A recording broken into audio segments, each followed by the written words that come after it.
प्रभु रामदेव भगवान अल्लाह खुदा ईश आदि नाम एक ही शक्ति के हैं। वह कौन है, कैसा है, कहाँ रहता है, किसने देखा है, यह प्रश्नवाचक चिन्ह पूर्ण रूप से हटाने के लिए अवश्य सुनिए जगत गुरु तत्वदर्शी संत रामपाल जी महाराज के अनमोल अमृत वचन, सभी पवित्र धर्मों के पवित्र शास्त्रों के आधार पर। सत साहिब। सत कबीर की दया, अत आदरणीय गरीबदास साहिब जी की अमृतवाणी मंगलाचरण। गरीब नमो नमो सत पुरुष को नमस्कार, गुरु की नहीं सुर नर मनजन साधुआ संतो सर्वस दे नहीं। सतगुरु साहेब संत सब दंडोतम प्रणाम, आगे पीछे मध्य हुए तिनको जहाँ कुर्बान। नराकार निर्विषम काल जाल व बंधनम, निर्लेपम निज निर्गुणम अकल अनुबेषुंदनम।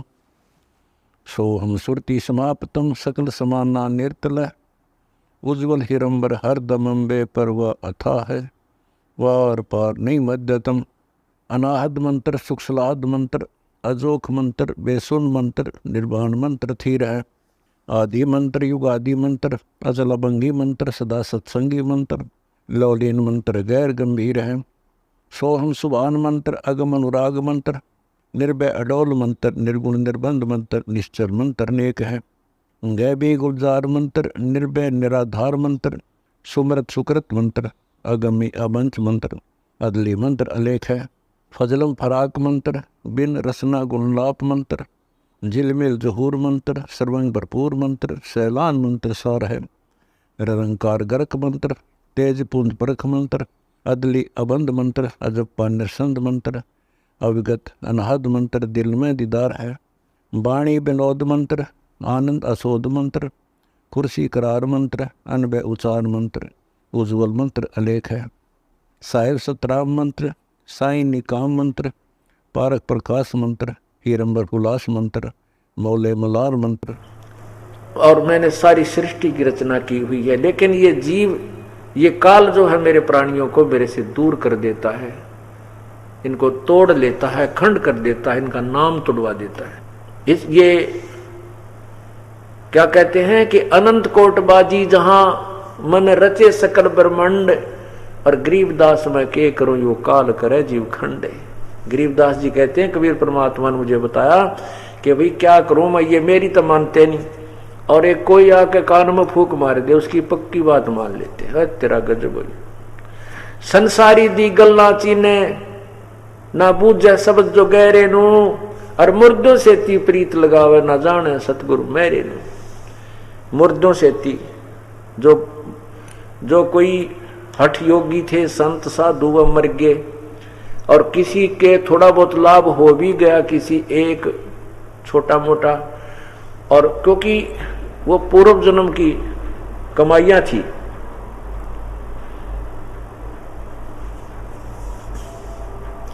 पूर्व जन्म की जो बैटरी चार्ज होती है किसी साधु संत की, वो वर्तमान में एक दो को लाभ और दो चार को हानि कर सकता है। यानी हानि किसी को श्राप दे देगा, तेरे न्यू हो जाएगा, वो भी उसका नुकसान किसका, साधु का, संत का जो पहले पिछले जन्म का कमाई करा हुआ, या इस जन्म में कोई हठयोग करके कोई सिद्धि की साधना की है।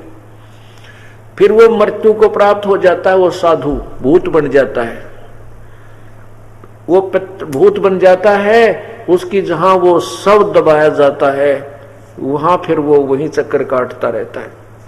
फिर वो जो पहले उसके अनुयायी थे, उसके पास 10-20 व्यक्ति आते थे, उन से दन लाग जा, किसी की भैंस का थन खराब कर दिया, किसी का और नुकसान कर दी, किसी का भूत बन का बोलन लाग गया, मेरे इतने पैसे वो चढ़ा दो, मेरी मंडी बनवा दो।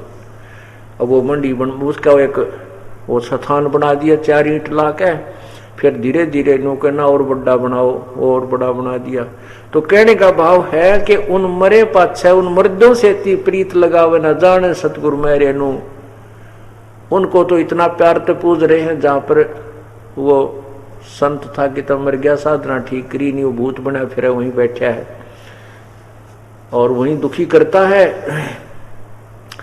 एक भक्त था, वो अपने बहन के ससुराल में गया हुआ था। वो बताया था कि मैं अपनी बहन के खेत मतलब बैल ले गया अपने दोनों,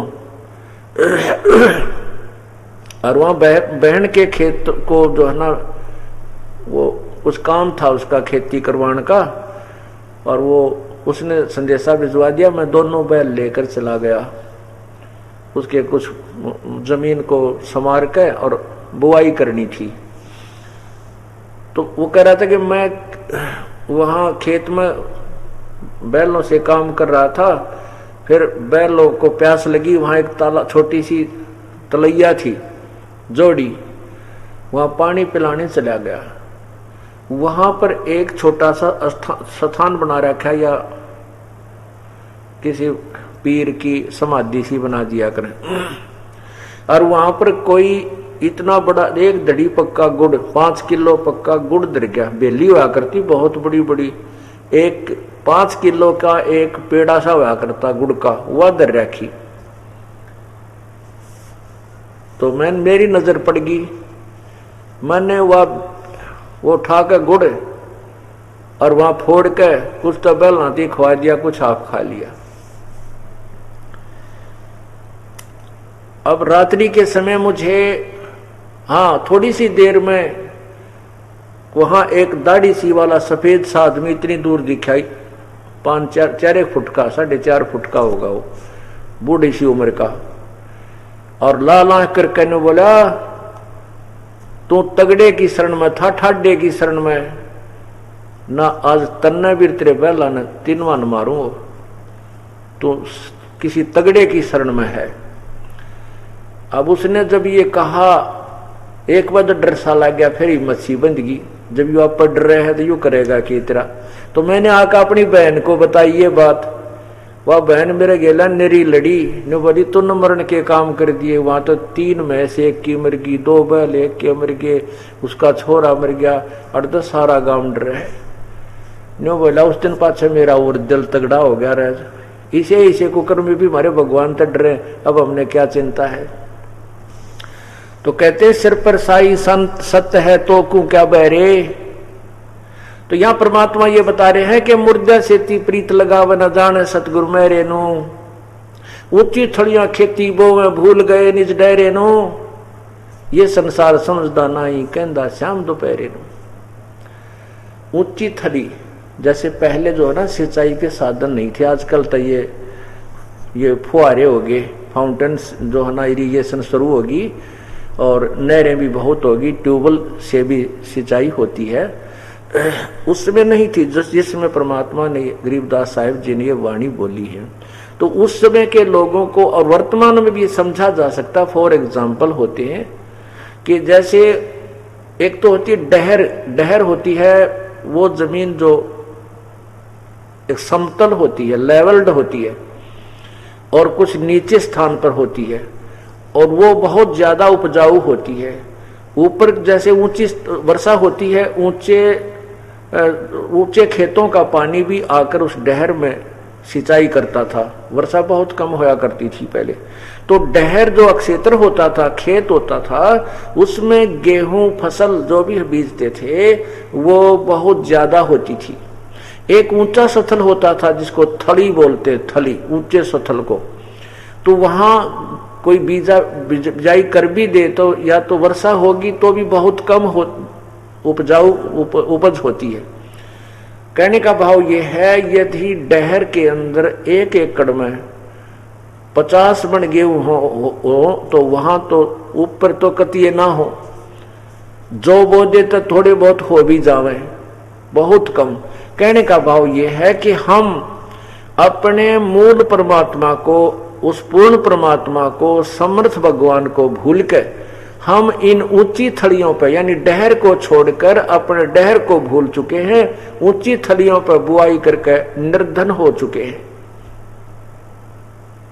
अर्थात हम पूर्ण परमात्मा की भक्ति ना करके आन उपासना अन्य देवताओं की पूजा करके हम कंगाल हो गए, हम भूत बन गए, पितर बन गए, यहां भी कोई लाभ हमें नहीं हो रहा। ऊंची थलियां खेती बोवे भूल गए निज डेरे नू, ये संसार समझदा नाही कहंदा श्याम दोपहरे नू। अब कहंदा श्याम दोपहरे नू, यहां पर इस संसार में कोई प्राणी सुखी नहीं है,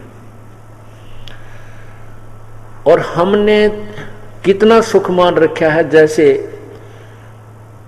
एक रिश्तेदार का कोई बालक बीमार हो गया, मेडिकल के अंदर वो दाखिल है, और डॉक्टरों ने उसका काफी लंबा ट्रीटमेंट बता रखा है, ऑपरेशन भी बोल रखा है। इकलौता पुत्र, उसका ऑपरेशन बोल रखा है। रिश्तेदार मिलने जाते हैं, रिश्तेदार मिलने जाते हैं, हाथ मिलाते हैं और कहते हैं क्या हाल है, कि ये बालक बीमार है, और ठीक ठाक है। अब ठीक ठाक मौज है, वो हाथ मिलावे ना, इतना तो मौज है, लेकिन वो हाथ हटते ही वही सुई पहुंच जाती है। ये भगवान पता नहीं क्या होगा, ये परमात्मा बच्चे का ऑपरेशन सफल होगा कि ना होगा, ये परमात्मा इसका जीवन दान दिए। अर्थात पहले तो मेडिकल में और ठीक ठाक का मेल के हमने केवल एक औपचारिक शब्द याद है, मौज है, बाकी ठीक ठाक है, और यो एक पार टूटना हो रहा, बाकी ठीक के रह गया। अब दूसरा जो है, कचहरियों में जाते कोर्ट में रिश्तेदार को रिश्तेदार मिल जाता है, और कैसे हो, ठीक है, कहा मौज हो रही है, हाथ मिलावर जो कह रहे, इतने तो मौज शब्द है, हाथ हटते हैं, पता नहीं वकीला होगा कि ना होगा। आज गवाही वाला परमात्मा बेरा नहीं किसी गवाही देगा, हाय कदे सजा हो जा, कदे मेरा का, यानी कचहरियां पर पहले तो कचहरियां मर ठीक ठाक का मेल के, वहां तो महादुखी प्राणी जाता है जो या तो किसी ने सतारा होगा या उसको किसी ने कति सता रखा होगा झूठे सच्चे मुकदमे बनाकर, और फिर भी नो के मौज हो रही है, ठीक ठाक है। एक शराबी पड़ा था, जून के महीने में शराब पिए कति दोपहर के अंदर बाहर, और उसको दूसरा कहता भाई उठ ले, बहुत ज्यादा गर्मी है, चल तुझे छाया में लिटा, दोनों का जेरे मत मौज हो रही है, कति आनंद हो रहा है। अब शराबी ने कितने घेर दे, अब उसको तो सारी ये मौज है।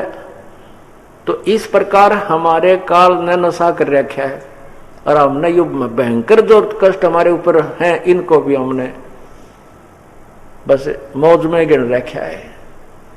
कहते ये संसार समझदा नहीं कहंदा श्याम दोपहरे नो, शिकर दोपहर पैर जल रहे हैं, सिर जल रहा है, नो का बहुत गर्मी पड़ रही है तुझे, नो का नहीं मौज हो रही है। मौज का अर्थ है, कहते हैं शिकर दोपहर को तू शाम बता रहा है, सांझ शाम का समय ठंडा मौसम मान रहा है।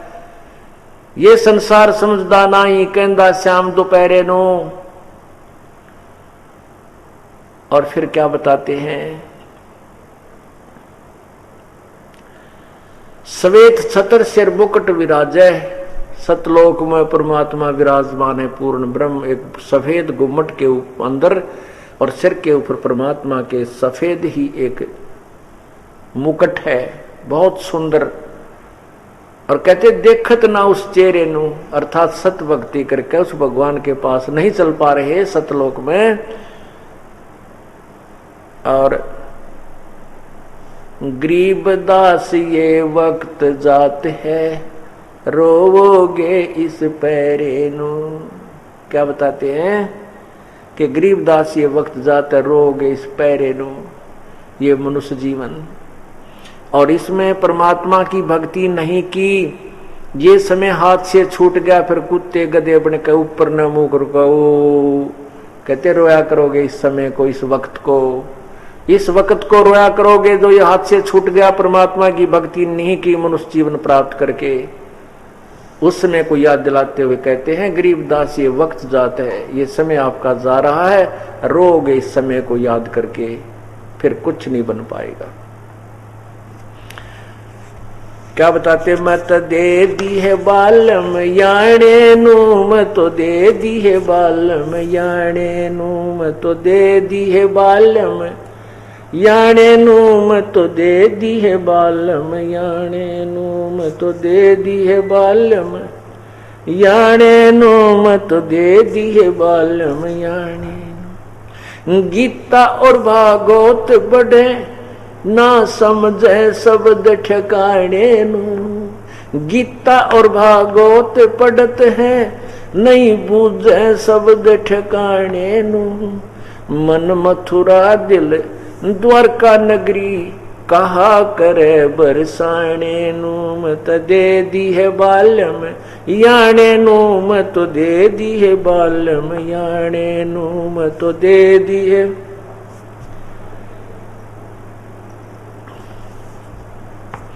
जब फरमान धनी का आवे को राखे घर जाने नू, जब फरमान धनी का आवे को राखे घर जाने नू।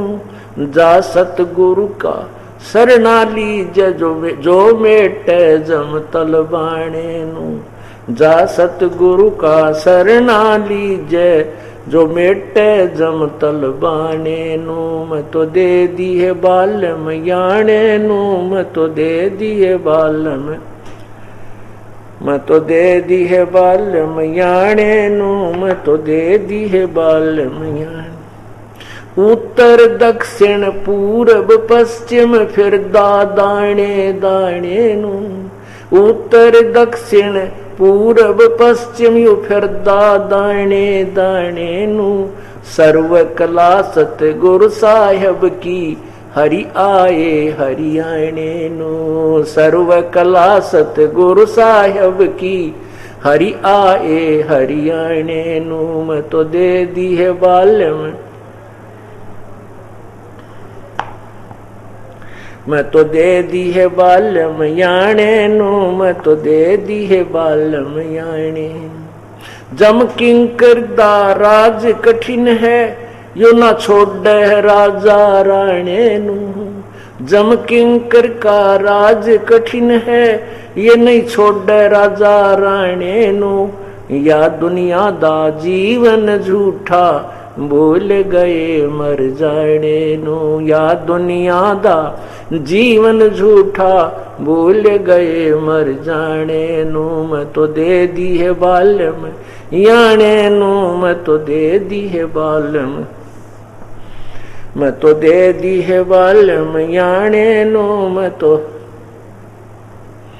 सील संतोष विवेक विचारो दूर करो जुल्माने नू। सील संतोष विवेक विचारो दूर करो जुल्माने नू। ज्ञान दराज ध्यान दी तुरिया कोई जाने पान रिसाणे नू। मत दे दी है बाल्यम याणे नू। मत दे दी है बाल्यम याणे नू। मत दे दी है बाल्यम याणे नू। मत दे दी है बाल्यम याणे। महल कपाट सतगुरु ने खोले अमी महारस खाने नू। महल कपाट सतगुरु ने खोले अमी महारस खाने नू। गरीब दास सुन भंवर उड़ावे गगन मंडल रम जाने नू। मैं तो दे दी है बालम याणे नू। मैं तो दे दी है बालम याणे नू। मैं तो दे दी है बालम, दे दी है बालम याणे नू। क्या बताते हैं कि गीता और भागवत पढ़े ना समझे शब्द ठिकाने नू, ना समझे शब्द ठिकाने नू, अर्थात उसके ज्ञान से परिचित नहीं है। गीता जी भी पढ़ते हैं और भागवत भी पढ़ते हैं। जैसे आपने देखा कि गीता जी के अनुवाद को ठीक से नहीं कर पाए, उसका उल्टे अर्थ लगा करके पूरे भगत समाज वृंद को मिसगाइड किया हुआ है। मन मथुरा दिल द्वारका नगरी कहा करे बरसाने नू। यदि आपको पूर्ण परमात्मा की सच्ची भक्ति मिल जाए तो फिर कहीं भ्रमणे भटकने की आवश्यकता नहीं है, ना मथुरा में जाने की, ना बरसाने में जाने की।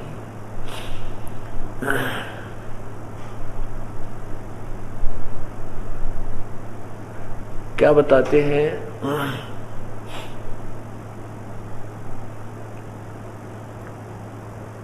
कि पूर्ण परमात्मा की जब साधना आपको हो जाती है, पूर्ण परमात्मा की साधना आपको मिल जाती है, उससे पूर्व और उसके बाद में कैसी स्थिति हमारी हो जाती है। जैसे एक मृग की कस्तूरी में, नाभि में कस्तूरी बन जाती है, कस्तूरी की बहुत जबरदस्त बहुत सुंदर महक आती है, और वो महक उसकी नाभि में शरीर के अंदर होती है। उस कस्तूरी की महक जब वो घास चरता है मृग, तो वो जमीन से टकरा कर उसकी श्वास उसको वापस ही श्वास के द्वारा महसूस होती है, आनंद आता है। वो फिर उस घास में उस कस्तूरी को ढूंढता है ऐसे करके, फिर आगे देखता है, उसको जहां भी जाता है वही महक आती है। वो भटकता रहता है ऐसे ऐसे ऐसे करके, फिर वो थक कर बैठ जाता है। बैठ जाता है तो फिर उसको श्वास उस सांस में फिर भी उसको वैसे बैठे कोई अभी वही आनंद आ रहा है। अब वो ढूंढ रहा था कि वो सुबान रहा था कि इस घास में वो कस्तूरी है, यहाँ नहीं तो वहां है, वहां नहीं तो वहां है, लेकिन वह थी उसके अंदर ही। ऐसे ही हमारे अंदर परमात्मा की चाह है, और ये पूर्व जन्म की कसक है, पूर्व जन्म की कमाई हमारे अंदर है। ये दास भी पहले हनुमान जी का पुजारी था, मंगलवार का व्रत रखता था, और राजस्थान में सालासर एक चूरू जिले में एक गांव है छोटा सा, उसमें बहुत बड़ा मंदिर बनवा रखा है हनुमान जी का, और उसमें बड़े चाव से जाता था, और वहां बड़ा आनंद आता था, गदगद आत्मा हो जाती थी, जैसे हमने भगवान ने मिल गया हो। अब वो तत्व ज्ञान हुआ जब पता चला तरह गजब के पूजा करा करते। उस मंदिर में एक इतनी मूर्ति दे रखी है, बूढ़ी सी, मुंह की काली सी, कोई शकल नहीं, कोई सूरत नहीं, रूड़ा माथा टेका रगड़ा करते नाक। ठीक है, हमने भगवान चाहिए था, हम कस्तूरी वाले मृग थे, हमारे अंदर थी मालिक की इच्छा, क्योंकि हम पूर्व जन्म में कभी भक्ति भगवान की हुई थी, वह अंदर से ही महकारी थी। भगवान का नाम सुनते ही अंदर से एक न्यारी कसक होती थी, लेकिन जिसको हम भगवान मान रहे थे वो भगवान नहीं था। जैसे मूर्ति चाहे श्री कृष्ण जी की है, चाहे विष्णु जी की, समझो भगवान शिव जी की है। अब वो मूर्ति है, परमात्मा का स्वरूप है उस भगवान का, वो भगवान नहीं है। जैसे सेब की मूर्ति बना रखी, इसी बढ़िया बना दे सेब की मूर्ति, पत्थर की चित्रकारी करके। कई बार ये फलों वाले होते हैं ना, उन्होंने ऐसे कई पोर्शन से बना रखे होते हैं अपनी दुकान के ऊपर अंदर, वो एक ने ऊपर रख रखे एक सुंदर सेब बना, इसे सुंदर कति पत्थर के ओरिजिनल ने भी माफ करे हुए। तो उसने ऊपर के खाने में पता नहीं क्या शौक था, उसने एक पूरा पोर्शन सा ऐसा 3 फुट का और 1.5 फुट चौड़ा वो पत्थर की मूर्तियां के सेब बना के वो मूर्ति रखी सेब की। एक मैं भी उसी से वहां रोहतक बिहानी चौक की बात है, मैं भी उससे कुछ फल खरीद रहा था, एक व्यक्ति और खरीद रहा था। वो व्यक्ति ने बोला भाई वह सेब उतार के दे दे, वो बढ़िया वाले ने बोला ना ये ले ले तू, बोला ना वो दे, वो क्यों नहीं देता तू? वो बोला ये सेब को ना, बोला क्यों बकावा है, मैं कौन सा पैसे नहीं देता तेरे, तो वो नो हो गया उसके लिए। नो बोला ले, वो खड़ा हुआ दुकानदार, उसने वो सेब तार के उस टाइम पकड़ा दी, ने बोला ले चेक कर ले सेब ने, वो इसी बारह पत्थर की आधा किलो थी ऊपर की। ने बोला यू क्यों बकवाद कर रहा है? तो बकवाद मैं कर रहा हूँ या तू कर रहा है? मैं नाट रहा हूं, यह सेब नहीं है, मूर्ति है सेब की। तो पुण्यात्मा जैसे सेब की मूर्ति है, और हम उस सेब की मूर्ति को इसे ये तो पता लगेगा कि ये क्या चीज है, किसकी मूर्ति है, और वो कैसी है, मीठी है, स्वादिष्ट है, उसके खाने से आनंद आता है। लेकिन उस मूर्ति पर ही आश्रित रहें और सेब की तलाश ना करें ओरिजिनल की, यह मूर्खता है। सेब की मूर्ति रखी, अच्छी बात हो तो याद दिला देगी कि ये सेब ऐसी होती है और इसके ये गुण है, लेकिन वह मूर्ति सेब नहीं है।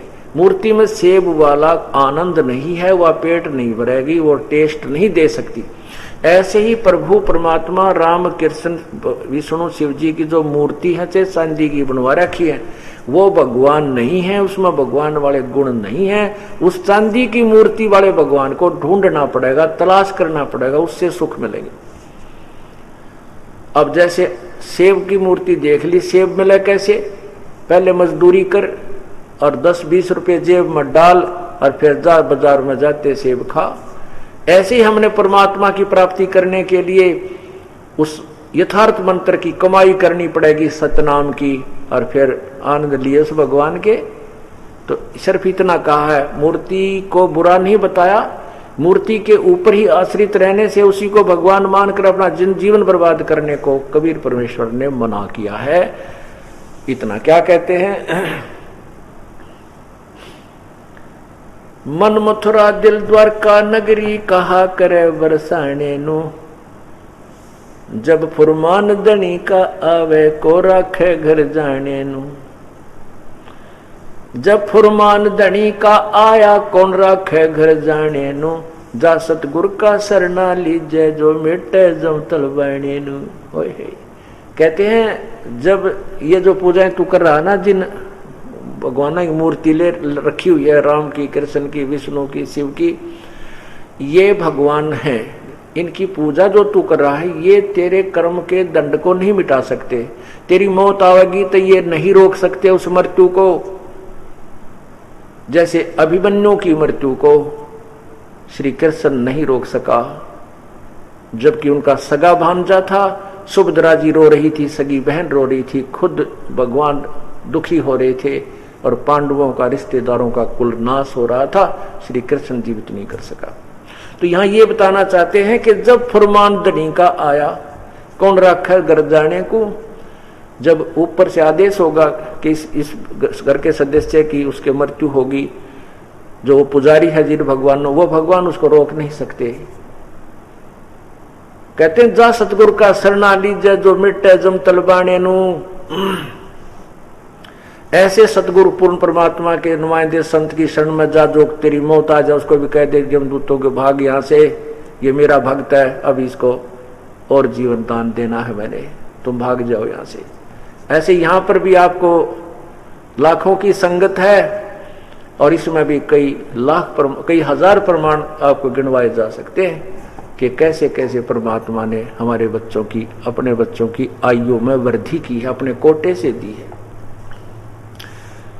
जब फरमान धनी का आया को रखे गिरजाने नु, जा सतगुरु का शरणा लीजे जो मेटे जम तलबाने नु। ओए यम के तलबाने को, तलबाना क्या होता, जो उसका आदेश आता, सम्मन आते हैं, कहते हैं उसको कह दे सम्मनों को ले जा, अपना भाग जाए यहाँ से। बुलावा, काल का बुलावा आता है, कहता है उसको मेट दे, खत्म कर दे, मोड़ दे उस तलबाने को जो मेटे जम तलबाने नु। ऐसे सतगुरु की शरण लीजिए जो तेरी मौत को भी टाल दे। उत्तर दक्षिण पूर्व पश्चिम फिरदा दाने दाने नु, सर्व कला सतगुरु साहेब की वो हरि आए हरि आने नु। ओए जो सर्व कला उस सतगुरु साहेब की, पूर्ण परमात्मा कबीर परमेश्वर की सब कला सब लीला उसी की रची हुई सृष्टि है, और वही परमात्मा हरि आए हरियाणे नु। गरीबदास जी कहते हैं वो हरि, वो पूर्ण परमात्मा कबीर हरि, वो हरियाणे में आए थे।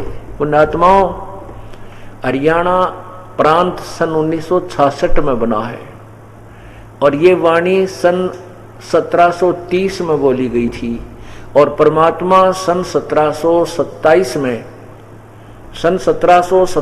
में पूर्ण परमात्मा छुडानी के अंदर, जिला झज्जर, गांव छुडानी, हरियाणा जो वर्तमान हरियाणा है, उस समय गरीबदास जी को आकर के वहां मिले थे, दर्शन दिए थे, सतलोक से आकर के वहां प्रकट हुए थे। उस समय गरीबदास जी ने कहा था सर्व कला सतगुरु साहेब की हरियाए हरियाणे नु। जब तक तो हरियाणे की सूद बूद भी ना थी कि ये हरियाणा प्रांत बन जाएगा। उस परमात्मा की शब्द की शक्ति देखिएगा, 300-250 वर्ष पहले कह दिया था कि एक क्षेत्र हरियाणा होगा। सन 1966 में वो हरियाणा बन गया।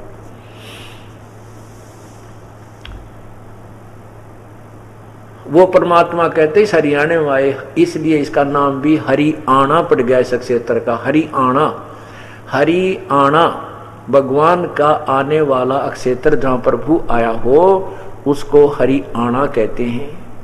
हरियाणा, हरियाणा।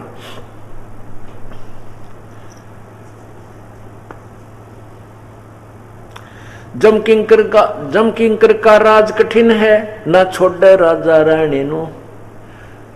या दुनिया दा जीवन झूठा, क्यों भूल गए मर जाने नु। कहते हैं कि इस काल का बहुत जबरदस्त ये राज्य है, कठिन है, बहुत भयंकर है, दुखदाई है। और ये नहीं छोड़ा किसी राजा ने ना रंक ने, सबको मारेगा। ब्रह्मा विष्णु महेश को भी खत्म करेगा जो इसके निज पुत्र हैं। या दुनिया का जीवन झूठा, इस संसार का जीवन, यहाँ का जो सब चीज ये झूठी है। तुम क्यों भूल गए मर जाने नु, तुम अपनी मौत को क्यों भूल गए। अब क्या कई यूं कहते हैं मन में, ना मौत तो याद रहती है, मौत को भूल थोड़े गए हैं।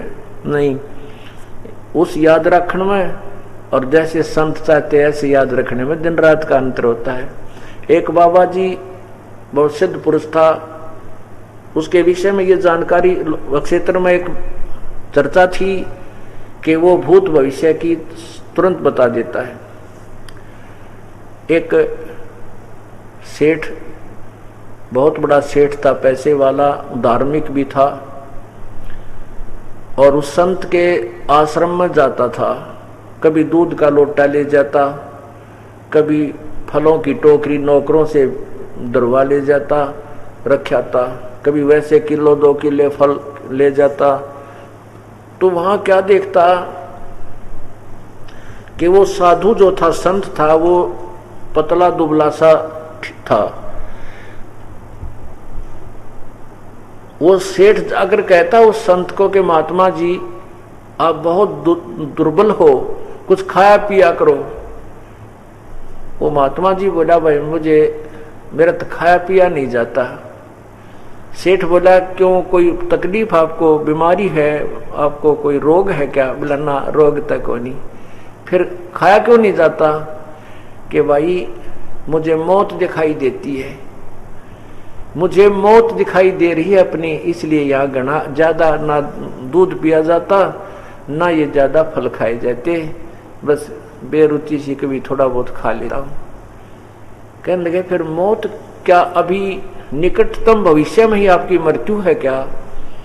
महाराज जी बोले हाँ भाई जल्दी है। कितने दिन है कि मेरे अभी 40 वर्ष शेष हैं मृत्यु के। महाराज जी बोले मेरे अभी 40 वर्ष शेष हैं मृत्यु के। अब मेरी जो है ना 40 साल की उम्र होगी है, 40 वर्ष और रहते हैं, यानी 80 साल की उम्र में मरूंगा। तो वो क्या कहता सेठ जी, ले महात्मा जी कमाल कर दिया आपने, तो मरना तो सब ने है ना, है? एक दिन सब ने तो मरना है। अभी 40 साल कोई अभी थोड़ी आगे, ये भी कोई डर हुआ, मौत तो सबकी आनी है। महात्मा जी बोले हाँ भाई ठीक है तेरी बात है, पर मेरे पर नहीं खाया जाता। और सेठ जी दूसरे तीसरे दिन जावे, दूध का लोटा ले जावे और फलों का थैला भर ले जावे, और जाते यही बात कर महात्मा जी खाया पिया करे, मरना तो सब ने, महात्मा होकर डरता है तू मौत। अब महात्मा जी ने सोचा ये होता है भाई सेठ रोज दुखी करेगा। एक दिन उसने क्या किया, महात्मा जी ने एक तरकीब सोची।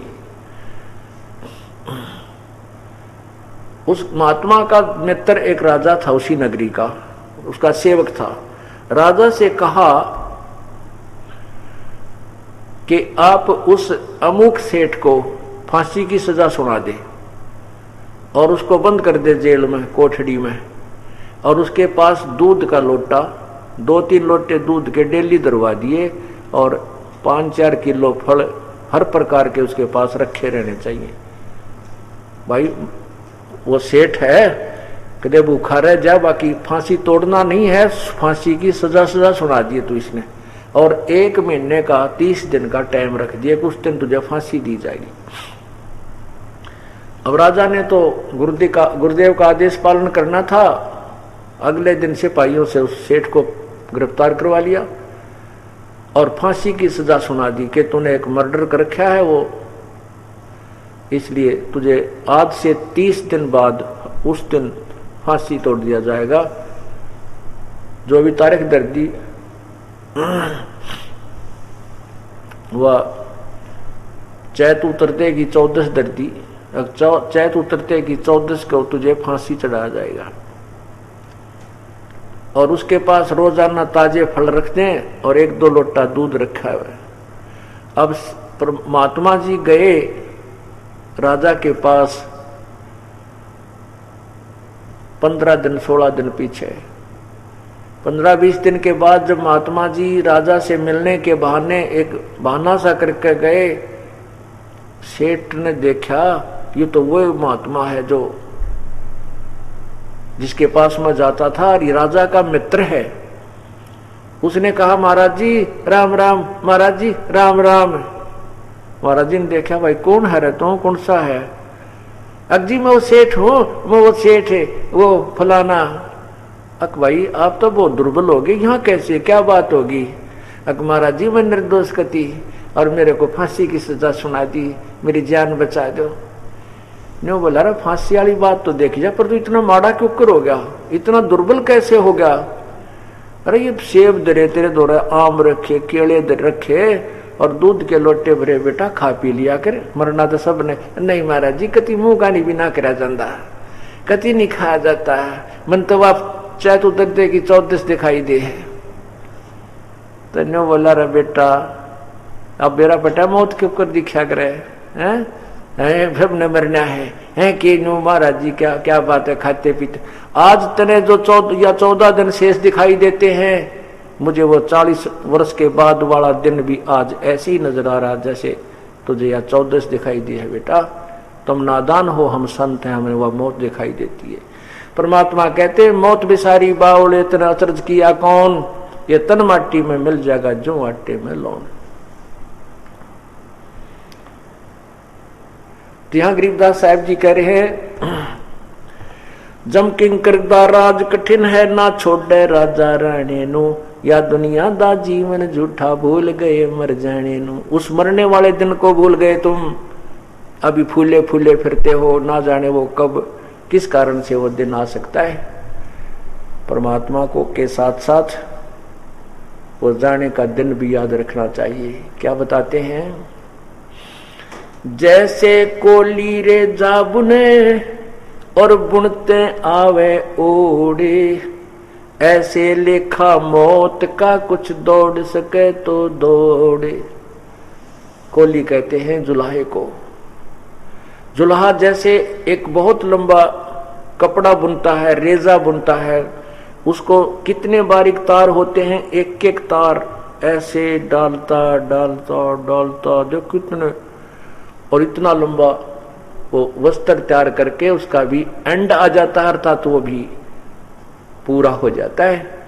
ऐसे ही तेरी मौत का वो दिन, तेरी मौत का अकाउंट भी ऐसा ही है, एक दिन ऐसे पीछा रहा है और वो तेरा एक दिन वो रेजा सा पूरा हो जाएगा, अर्थात तेरी मृत्यु का वो दिन भी आएगा। तो मौत भी सारी बावड़े तने चाला कर दिया कौन है, कितनी जो है ना गफलत किए बैठा है, तो मौत भूल गया।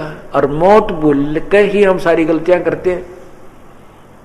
और जो पता लग जाए अब किसी का बीमारी है भयंकर, उसको पता है कि इसमें मृत्यु निश्चित है, अब उसने देखा कुछ भी अच्छा नहीं लगता, ना परिवार अच्छा लगे, ना वह कोई ठीसो आवे, उसने तो मौत दिखाई देती है। और इस प्रकार हमने जो संत हैं, साधु हैं, भक्त आत्मा को आज से ही वो नो दिखाई देने लग जाएगी, दिन थोड़ा रह गया और अपना मोक्ष प्राप्त करें।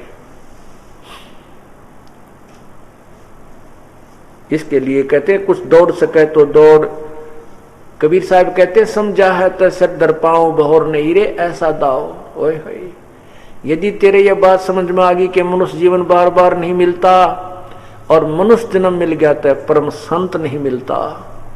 कहते हैं समझा है तो सिर दर पाओ और बहोर नहीं रे ऐसा दाओ। यो मौका दाओ, एक कोई अवसर मिला अपने को पूर्ण परमात्मा की भक्ति करने का, और इसमें भी हम चूक गए तो फिर कहते हैं गरीबदास ये वक्त जाते रोगे इस पैरे नो, याद कर करवाया करोगे इस समय ने, अर्थात इसका हमें सदुपयोग करना चाहिए। बोलो सतगुरुदेव की जय। कर जोरों विनती करूं, धरूं चरण पर शीशे। गुरु राम देवानंद जी महाराज ने दियो नाम बख्शीश। कोटि कोटि सिजदा करूं, कोटि कोटि प्रणाम। चरण कमल में राखियो मैं बांधी जाम गुलाम। अब गुण किए तो बहुत किए, करत न मानी और। बावे बंदा बख्श दियो, बावे गर्दन उतार। अब गुण मेरे बाप जी बख्शो गरीब निवाज। जो मैं पोत कपोत हूँ बोर पिता को लाज। मैं अपराधी जन्म का नक्शक भरे विकार। तुम दाता दुखे भंजना मेरी करो सुमोर। जय इब कै सतगुरु मिले, सब दुख आँखों रो। चरणों ऊपर शीश रखूं, कहूँ जो कहनी हो। गुरु जी तुम ना बोलियो, चाहे लाख लोग मिल जाएं। हमसे तुमको बहुत है, तुमसे हमको नहीं। तुमरे विसारे क्या बने, मैं किसकी शरण में जाऊं। शिव विरंच मुनि नारदा, तिनके हृदय न समाऊं।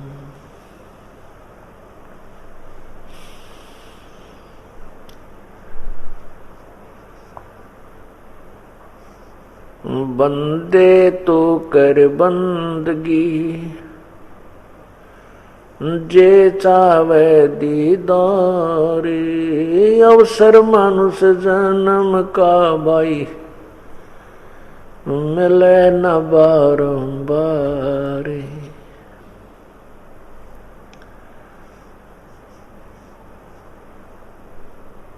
मानुष जन्म पाके, नहीं रटे हरि नाम।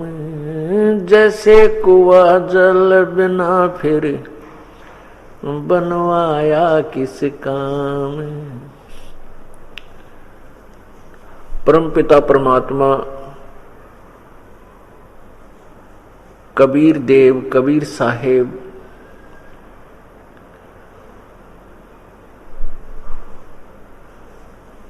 अपने सतलोक को त्याग कर